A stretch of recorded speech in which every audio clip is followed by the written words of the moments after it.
Hello, can Hello? you hear me? Yeah, I can hear you. Can you hear me? I can. First try. What? Very nice. That's fantastic. I'm just going to resize the window a little bit here just to get it all nice. You're also live in front of an audience. Sometimes I bring people Oh, on okay. Nice, and nice. Good. and well, sometimes I bring people on and they don't know that, and then they start talking like, so when did we go live? And they're like, oh, we've been live for Yeah. like 20 minutes. Yeah, I didn't know what the plan was, but I mean that works. That's totally good. Oh, okay. Well, That's cool. hi, Jay. Very nice to see you. Do you want to give a Yeah. quick introduction to yourself, your channel, and what you do on the interwebs?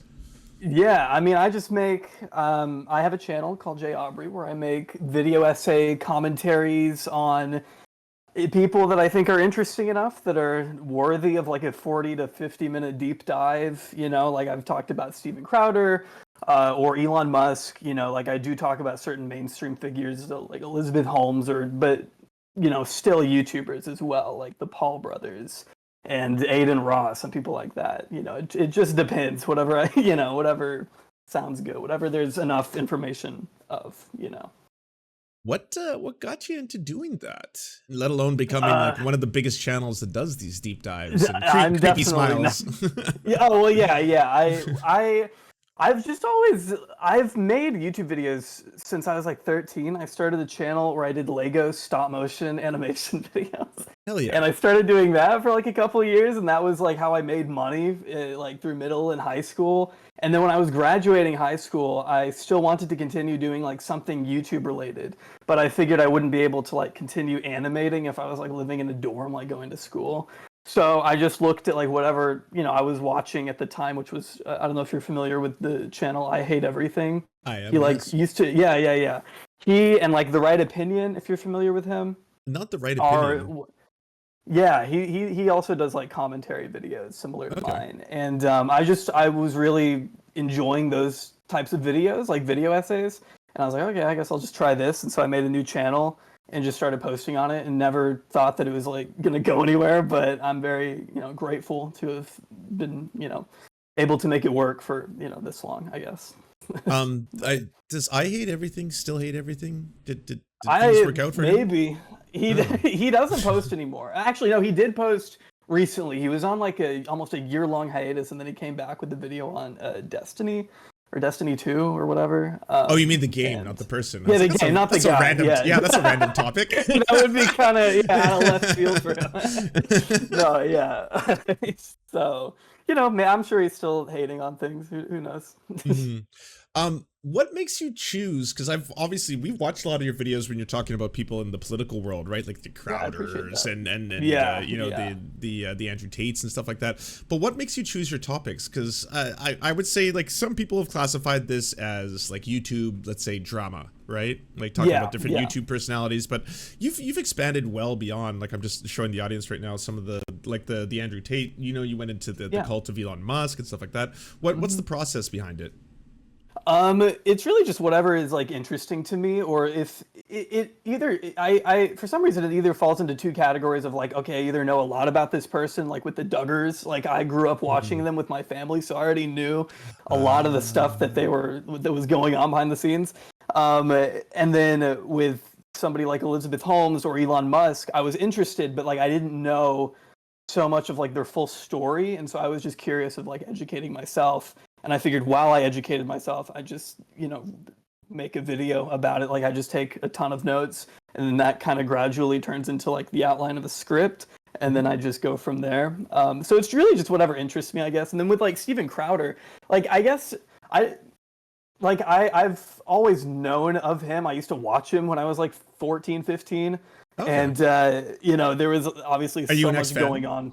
Yeah, of course. I actually I watched it. I did. Like I used to like him when I was like again like a freshman in high school, because he would say all the same stuff that like I was used to my dad saying, I guess. And so I was like, oh Okay. yeah, this must be right, And then as I continued to like stay online and hear different perspectives and watch different creators, someone that really got me like away from that sphere was like Kyle Kalinske, and I was just kind of that's how I sort of made my gradual shift further to the left where I am now. It took years, unfortunately, but Um, yeah, it's just yeah.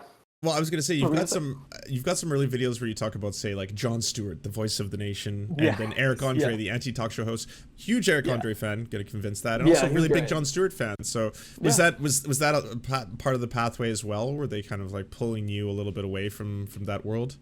Yeah, Jon Stewart especially because I would watch Jon Stewart at the same time that I was watching Crowder for some Mm, reason. Like I was just like, oh yeah, I want to hear like interesting. both perspectives. And I Yeah, just yeah, found myself always thinking like, okay, Jon Stewart actually made like decent, genuine points that I could like understand better than whatever Crowder was spewing. You know what I and mean? is So, funny. and he's funny. Yeah, it was like Yeah. actually, yeah, entertaining as opposed to Crowder. But yeah, That's interesting because so I wasn't actually going to ask you about your political journey. Sometimes people just yeah. start talking about it, but that's really fascinating to think because like I never once watching your content thought that this is an ex massive Crowder fan in any way. Yeah, yeah. I wasn't like a massive Crowder fan to be fair, but I Enough. did watch his broadcast quite yeah, like almost regularly. Like I would like tune into the full show and just listen to him like make fun of like I don't know, like whatever the liberals were I don't know. It's so stupid. It's so silly. Like none of it was like actually based in anything like substantial. Mhm. So I realized that pretty quick and then I stopped watching. Like after the election, after Trump won in Right. 2016, I don't think I ever watched him because he was so like pro-Trump, and I Right. even when I was like more conservative, I never liked Trump, Mhm. so that just wasn't appealing to me even at that point, you know. Yeah, fair. As someone who's Yeah, done like really deep dives into Andrew Tate and the manosphere, do yeah. you does that frighten you at all to see? Because like you actually understand both the proliferation and the way in which he kind of became as famous and rich as he did, right? Yeah, yeah. Is that like is that something you take upon yourself when you make a video, say on Andrew Tate, that you want to try and make more people aware of that aspect or try to get people away from him in the same way you got away from Crowder? Yeah, that's always like I don't know if that's always like the main goal because it's so hard sometimes to get through to people that are so deep into that space that they probably just, you know, discredit whatever it is that I'm saying like right off the bat. So I keep that in mind, but I would always like to, you know, have that effect on people and just let them know that these people are full of shit and it's good to kind of get away from that, you know, no matter how long it takes or whatever, you know, it's just not something that you can continue watching and you know, it just puts you into this like delusional state that you need to get out of at some point.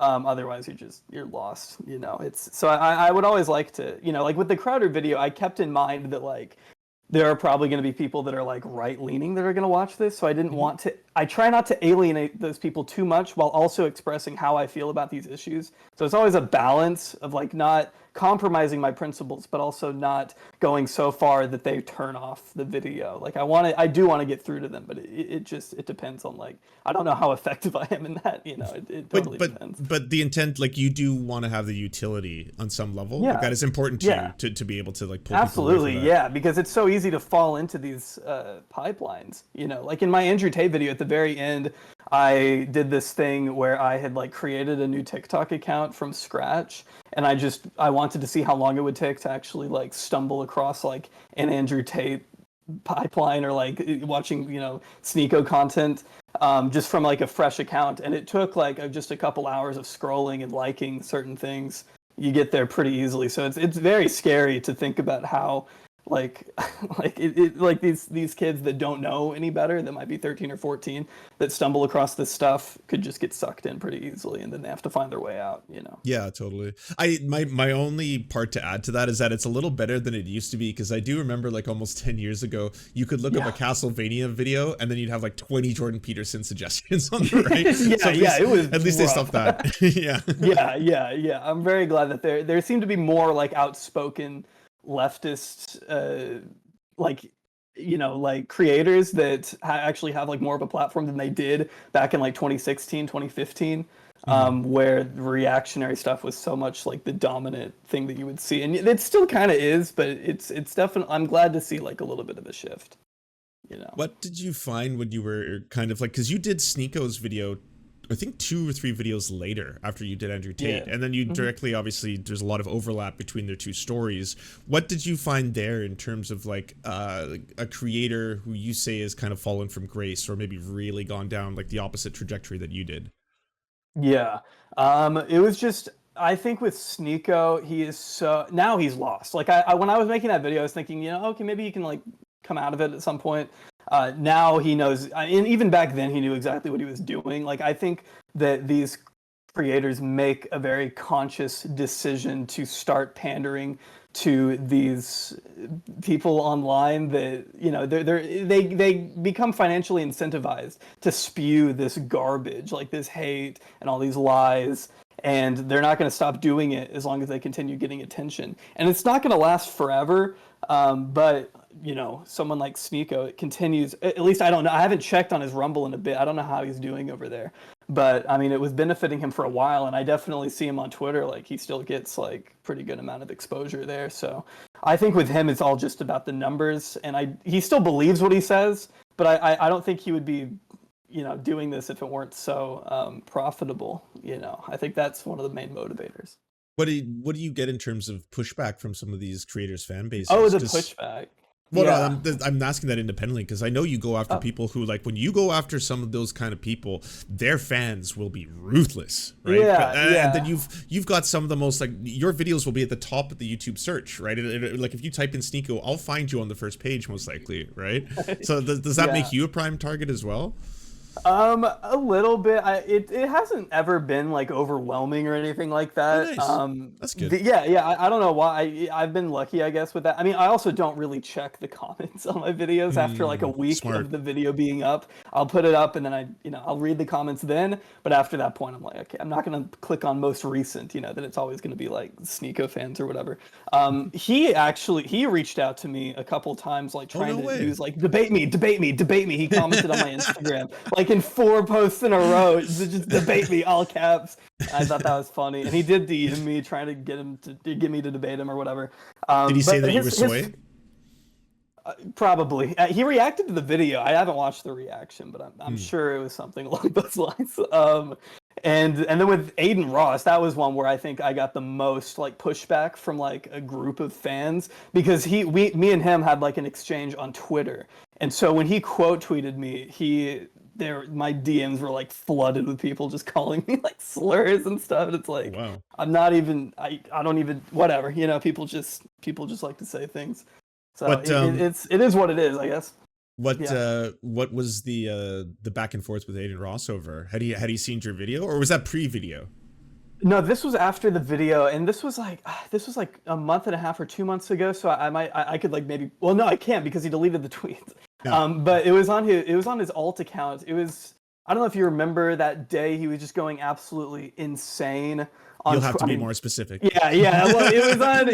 He was going after like Hassan and Jake Lucky specifically. I don't know if I can say on stream what he was saying to them, so I'm not gonna. I mean, you could if it's a slur, you could be like, he said the R slur or something like that. Yeah. No, it's like he just, I don't know the guidelines of Twitch, but he was basically saying that he was gonna that they should be stoned, is what he said. Okay. So and so I said, now I can't remember what it even was. But I said something, and then he responded and was like, "You're so disingenuous. You always move the goalposts, blah blah blah." So I'm assuming he did see the video. Okay.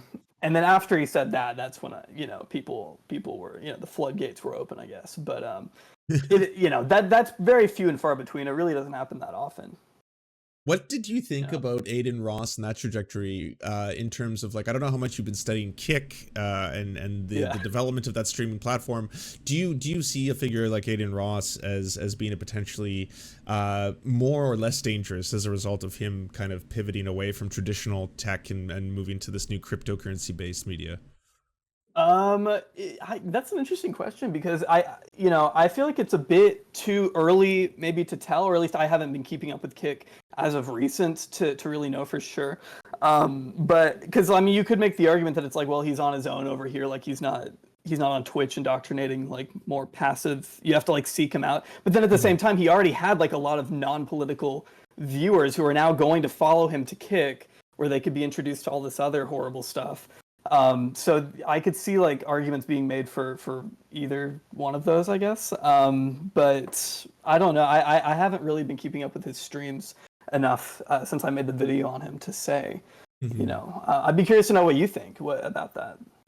About him moving platforms in general, Yeah. or about the efficacy of that. I think there is a deep concern by people that if you try and deplatform certain figures, that it's just going to put them into an even bigger echo chamber. But I think it's quite the opposite. I think you have more reach on YouTube than you have anywhere else, right? Rumble Yeah. only accounts, Yeah. I think, for 6 to 9% of the entire streaming market, right? And then Yeah. obviously YouTube takes up nearly half of that. I think like deplatforming to an extent works, but it's not a permanent solution. Is kind of my view on that.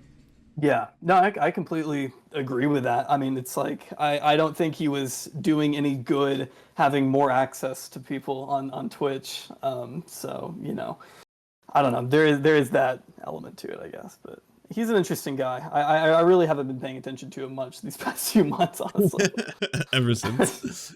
Yeah, once I make a video on someone, I tend to just kind of tune them out afterwards because I spent like an entire month. Oh, that's true, research actually. Yeah, into I them. guess you're probably watching nonstop content by them and trying to find that Yeah. perfect clip and all that. Do you do everything yourself?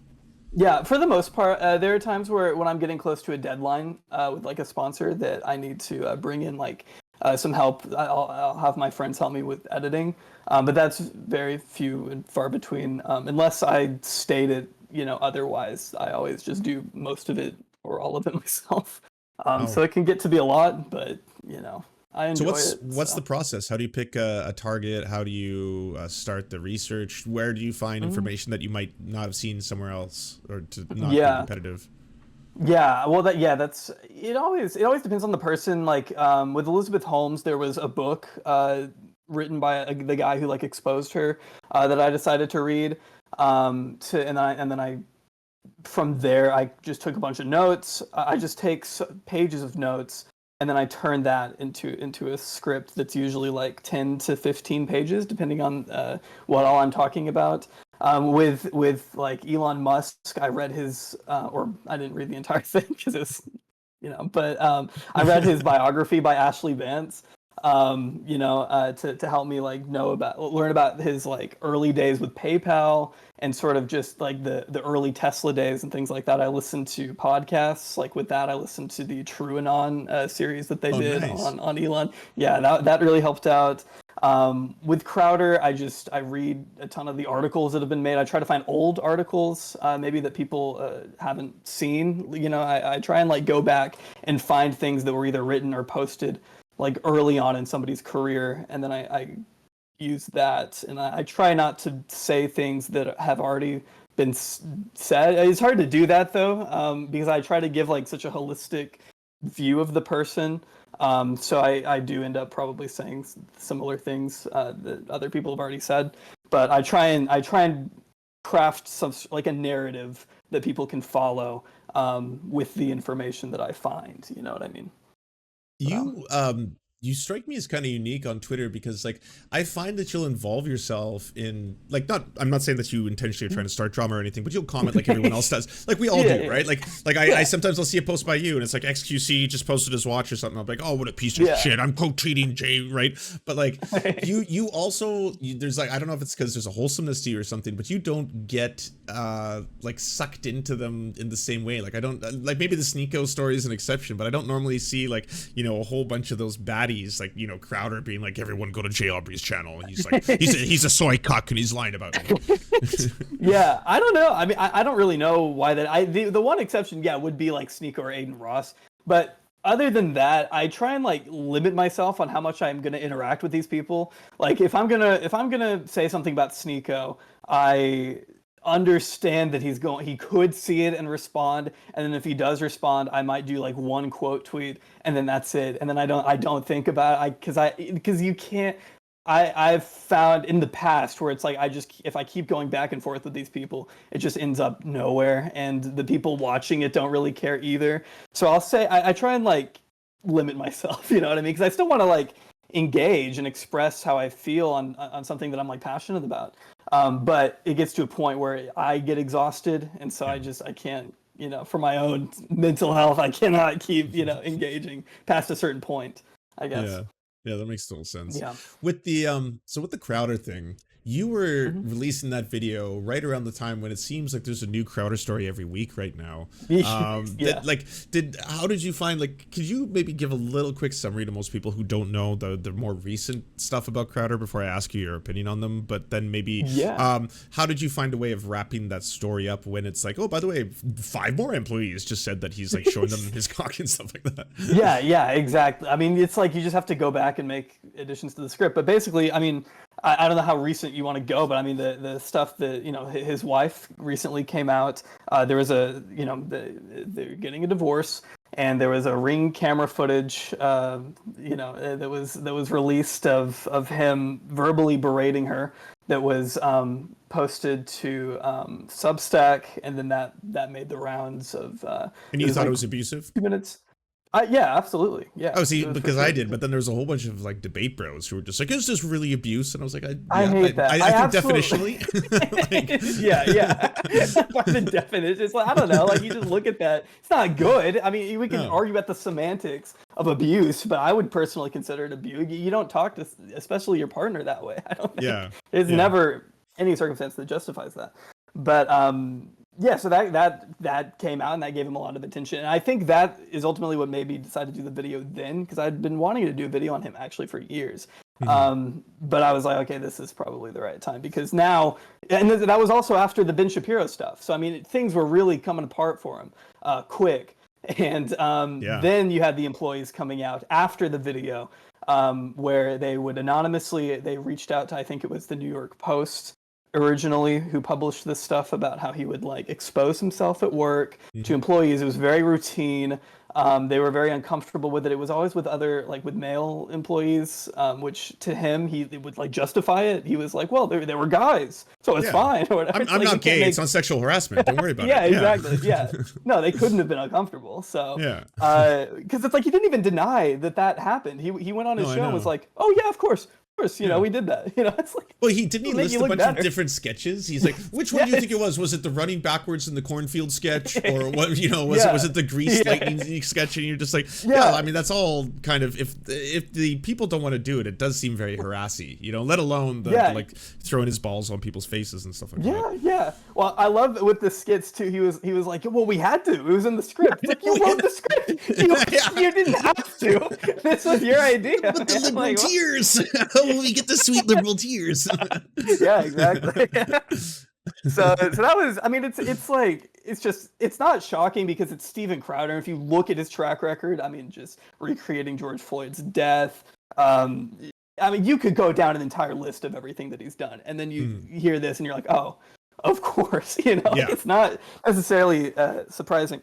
But that happened, and then after I made the video, there was something that came out where he was like giving his employees drugs or something, or asking. What was that? In both directions. He would ask for them too. I didn't know that. Yeah, he would either ask for them, like, you know, they were usually prescription drugs, like mainstream ones, like not asking for heroin or anything like that, but like they were opiates in some cases, they were stimulants in other cases, amphetamines in other cases, you know, Adderall medication, stuff like that. Like, he all illegal, right? Like you can't do that to your employees, right, across the board. Yeah, of course. Yeah.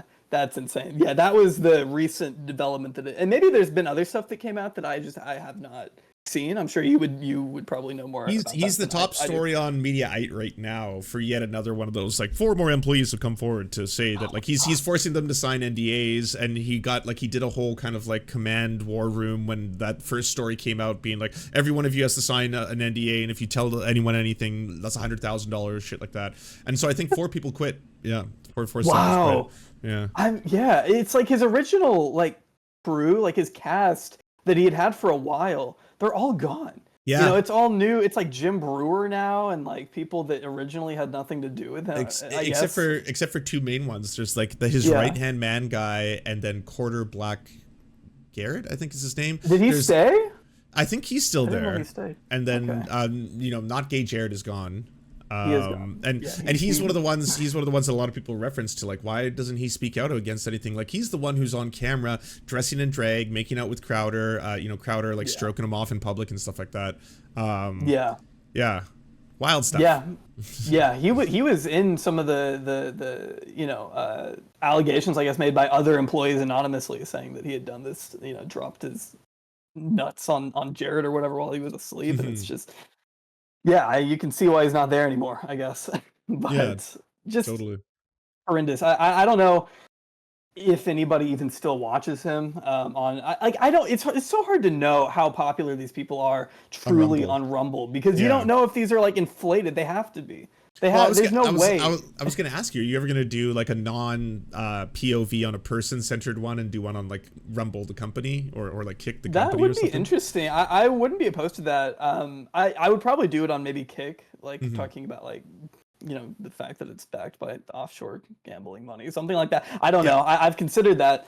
I used to want to do a video on just gambling streamers as a whole. Mhm. That was back before Twitch had cracked down on it more, so Yeah. I don't know if I'm still gonna do that. But yeah, that would be interesting. One on Rumble could also work. I hadn't really considered that much until now, but yeah, I'd I love mean, to there's a know, like, lot. do you know at all if they are inflating? Can you like isn't that technically illegal? Like, you can't just lie about like Yeah, I'm pretty sure. It sounds like it'd be illegal. I don't know the law there, but I mean, look at. I mean, what was it? Andrew Tate or somebody that had like 400,000 live viewers on Rumble at one time recently. It's like, I don't believe that. maybe I it just was don't believe Crowder. that. Yeah, It it may does have been. seem very It's high. like, that's insane. You can't. On Twitch. That's insane, and Yeah. Twitch is like the Oh main yeah. one. So it's like, I just straight up don't think that's true. I don't think 400,000 people know Rumble exists. Like, that's just not a thing. It just can't be real. So I don't know. Something's going on. It's gotta be bots. I have no way of knowing how Yeah. much and how much they penetrate the system or something like that. Yeah, it's a good question. It's like, how do you verify it? Oh, someone in chat is saying They- Destiny's first Rumble stream had 120,000. 120,000? Like, is that I just because don't like know. he I mean, like, gets I'm like sure it was five to high. 10 on an average day. How does he get Yeah. 5 to 10,000 viewers and then get 120,000 on Rumble? I just don't believe. I would believe. I don't know. 120,000 is ridiculous. Yeah. I don't know. Oh yeah, that's multiple stadiums. It's like 4 Yeah. stadiums full of people were watching at that moment, just randomly. And Yeah. like, he's supposed to be a center right liberal hated by Rumble audiences. Why would he have That's a good point 120,000? too. Yeah. Yeah. Yeah. No, something's not adding up. I personally don't buy it until I see proof, I guess. Yeah, exactly. Until you see proof. One of the last things I wanted to ask you about, as a premier video essayist and someone who's on the other side of the video essayist versus debate bro thing that's going on, what are some of your thoughts on this? Let's just say, is XQC stealing? Is Hassan stealing? Is Lance of the Serf stealing? When I watch a J Aubrey video. Yeah, you are. Yeah, that's what I wanted to confront. Here's the tea. That's why I'm here. I'm suing you. Yeah, no. Is this how I got served? That would be such a good way of serving someone. Yeah, no. I personally do not like XQC, and I like Hassan personally. I would consider Hassan my friend, so I feel like I'm maybe a little bit biased there. But at the same time, I have received way more, I guess, like subscribers and followers and views when Hassan or someone like Critical reacts to my videos. Critical, nice. Yeah, and he's very nice. And so it's like, I don't like, I'm not opposed to reaction content at all. Like, I welcome it completely, because at the end of the day, I just want as many people to watch what I make as possible. So I don't mind at all, like, if someone wants to react and then re-upload it or whatever. But I think with XQC, that's the key thing, is he's not really reacting, I think, personally. I just from what I've seen, like, I watched the horrific debate with him and Ethan the other day, and when Ethan pulled up that clip, the compilation of like XQC reacting to that, like, it was like a 9-minute video or 7-minute video, and the reaction was like 9 minutes. And so, it's like one word sounds too. Yeah, he's like, oh my God. Yeah, it's just like one after the other. And that's not reacting. So it's like, I probably would not approve of that, like, if he were doing that. I don't know if he's ever reacted to any of my videos. I haven't checked, but like, I don't really welcome that as much as I would like you or Hassan or someone like genuinely like watching it and giving your thoughts and pausing it and like, just that's all I really ask for. Like, it's not it's not like I think that he's being insane right now with just trying to play the victim at all costs and making it like seem that there's some like mob out to cancel him or whatever when all they're asking for is just like some basic, just like make content. It's like just I don't know, just like you can make your own content by reacting, but just react. I don't know.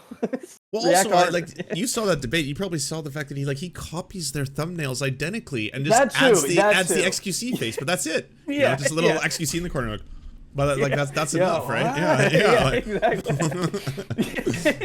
Yeah, and then his defense for that, he's like, well, they're trying to find the video or whatever, and Ethan was like, well, yeah, they want to watch the video. Yeah, the original.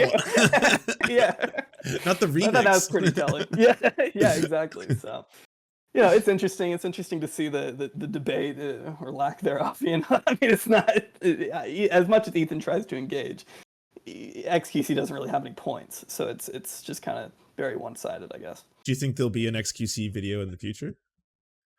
I don't know. More would have to happen, honestly. Like because I don't know. I part of me, I think that I could like do it, but it would just be like a lot. It would be definitely a mental toll to an extent to have to just sit through so much of his streams. And when he's like barely reacting in the first place, So I don't know. It might be like a shorter video unless more happens, from here.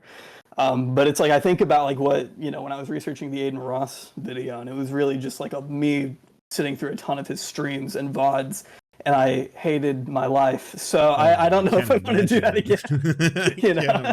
We'll see. Yeah.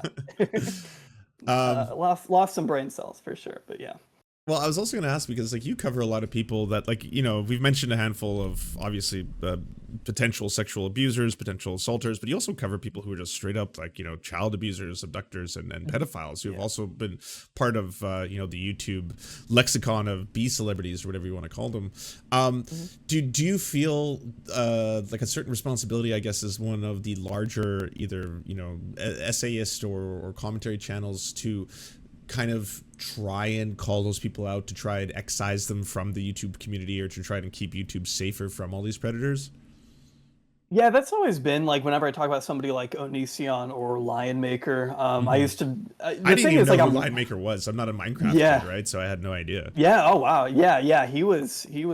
I mean, he wasn't relevant for a super long time, but while he was relevant, he used that popularity to date children. So it's like that's always. And then he tried to make a comeback when I was making my video. He had created the new channel, and that's what made me want to make the video, was to let people know, hey, this guy, might not want to interact, I guess. So that is always like a priority when I'm making those kinds of videos, just to spread awareness and just to document the things that have literally happened. I with the political videos, I tend to put my opinion in more, whereas like with those videos it's more of like just raising awareness and just documenting exactly what happened, just so people know. That's always the main objective, I guess. Do you think it has like a noticeable effect, or have you kind of seen, because you've been in YouTube, like I know that main channels is I think 4.5 maybe 5 years old, right? But you've been relatively popular and successful in YouTube long enough to have seen these kind of shifts, right? We've kind of gone from like the Shane Dawson era into like a couple new ones, but now we're in the Miranda Sings era or something, whatever you call it. The next one. So do you feel that there is like enough of a change in that respect, or do you feel like predators are still getting away with what they do because they're all famous and rich? I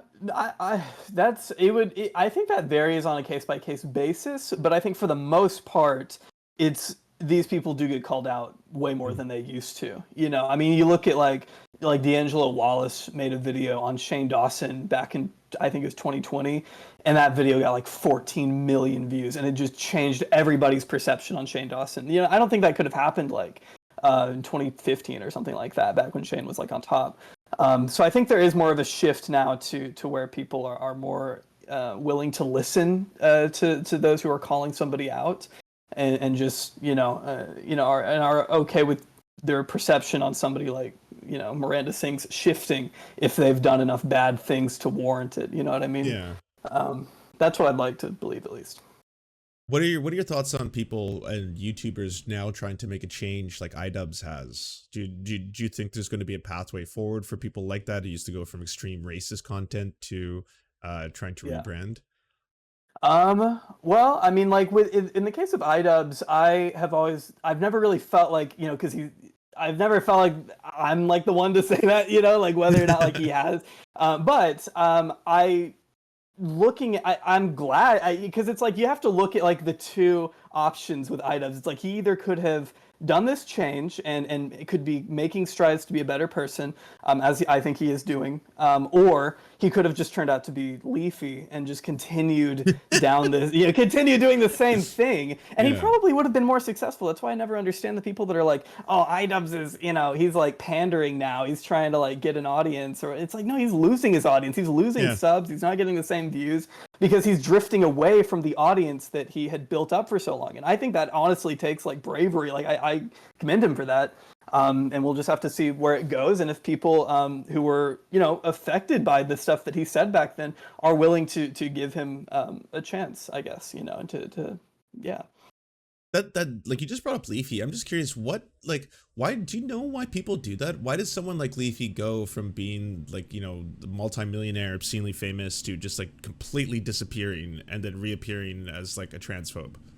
Like, Yeah, that's a good. I honestly, he was like, I think he was worried that his channel was going to get banned back when he left originally in 2017, and it probably was going to get banned, because then right when he came back in 2020, he got banned. Right. And so now I guess I think he's on Rumble or something. I don't. I think he is. Yeah, I don't know. I've always thought it's like, if you've made enough money, if you've made enough millions or whatever, why not just like stay away from the internet? Why are you especially feeling a need to like go after like one of the most marginalized groups in society right now for like Twitter clout? It's really embarrassing. Yeah. I agree. Embarrassing is probably the best way to put it. Yeah. The number one thing that people have been asking me, and I feel remiss if I didn't ask you, is do you have any advice for video essayists or people who want to do what you do? I would just say to, like, if you're just starting out, you just gotta, because like when I wasn't sure if I was gonna start making video essays, I just kept putting it off, and I was like, oh, it's not gonna work, I'm just not gonna do it. You just kind of have to you just have to do it, and you just try things, and if it's not what you want it to be, that's totally, eventually it will be. You just have to keep improving with each thing that you do, and just make content that entertains you on subjects that you are interested in, and then people will see that passion in your content and want to continue watching it. And as long as like you're getting better with each upload, then you can just keep going. The sky's the limit, I guess, at that point. But yeah, just don't be held back by anything. And what's the future for J Aubrey? Like, what do you got coming up? Are you allowed to say, or? Yeah. I put on Twitter recently that I'm working on a video on just pearly things. Oh, fantastic! I told myself I wasn't gonna do it, and then then she did the anti-Semitic Colleen Ballinger thing, so I was like, all right, okay, it could be entertaining. Yeah, exactly. So it's probably not gonna be a long video because there's only so much you can really say about her. Her things that she says are so shallow and easily debunked. So it's like very average. Yeah. Like, I mean, honestly, just as a content producer, as a media personality, just like a very kind of like milquetoast vanilla individual who's getting famous because they say, women suck. Yeah, it's like people are interested in what she says, not her at all. Whereas like you can maybe say with somebody like Sneeko or Andrew Tate, they're interested in the personality or the person. Or she both. Doesn't give like she doesn't give the audience anything to latch onto in that regard. She just says the things they want to hear. So the second she slips up, they're immediately going to turn on her because at the same, she's also a woman, and that goes again. Like, it's just she's setting herself up for failure. I mean, it's not looking good for her long term. I think she's just another like flash in the pan reactionary who will maybe last a year. But it's interesting. I just want to document her journey so far. She came out of nowhere too. Well, that's the thing. Are you going to go over her kind of expansion in the manosphere with Fresh and Fit and talk about how they've grown and that kind of stuff? Okay. Yeah. She because it was like a sudden shift. Like she started posting to YouTube at least in 2020, and then just spontaneously just became like, okay, I'm gonna do Manosphere Red Pill content now because these people are making money. I can probably make money from that. Yep. And that's been it for her. Yeah. So we'll see where it goes. That's awesome. I look forward to seeing that. We'll probably watch it on stream if you don't mind me stealing your content. For sure. Yeah, steal away. Absolutely. There you have it, everyone. He legally said it's okay. All right, we got him. Yeah. Yeah, go for it. But, oh, that's awesome. Yeah, thank you so much for having me. Yeah, before you go, can you plug your stuff? Where can people find you? Oh, Where do people enjoy the experience? Yeah. My channel is just J Aubrey. My Twitter is at J Aubrey YT because J Aubrey was taken. So that's pretty much the only places that I'm active. So yeah. Fantastic. Well, thank you so much. I sincerely appreciate it. Honestly, big fan of your work. Absolutely. Really love watching your Thank videos. you. And honestly, you do very good deep dives, and they're wholesome and pleasant. When they're Thank really you. even terrible content. Yeah. Talking about terrible people. Not the content is amazing, but you're talking about terrible people. Yeah. No. Yeah. Well, thank you so much. I really do appreciate that. Do you enjoy the Serfs but prefer not to have to use your eyeballs? Many are saying this. Well, we've got the solution for you. It's the Serf Times in podcast form, available on most major podcasting networks now. If you enjoy it, please consider leaving a good review and feedback because it really helps the show out, apparently, and it's free, just like the podcast. Thank you kindly to our Lord and Saviors Peyton L. Just and Xander Corvus. Without you, we are nothing. And now, a shout out to our Knights of the Square Table. Amazing Flesh, Anna Loves Riley, Adrian McCarthy, DM Rivera, Doug Cady, Everything Important, Hegbard Celine, Izzy Solidarity, La Media Panza, Matthew Scarborough, Multimondi, Nettle, Omni, Peanut Butter Blonde, Political Papi, Quiet 185, Rachel K, Riley and Anna, Roller Dragon, Kubi, Cernicus, Spinach Monster, Stellar Vision, Sebastian Dimmel, Thomas, Trevbot EXE, Lucidry, Words Greenwood, Cheryl Alvarez, Tony Perkins, Thomas, O'Pecker, Travis McClinton, and Victoria Bell. Thank you so much. And a huge shout out to all the other people who make this entire show possible. Without you, it would not exist. If you can support us, please go to patreon.com/theserfs, and even $1 can help unlock all of the little goodies and help make this show entirely possible.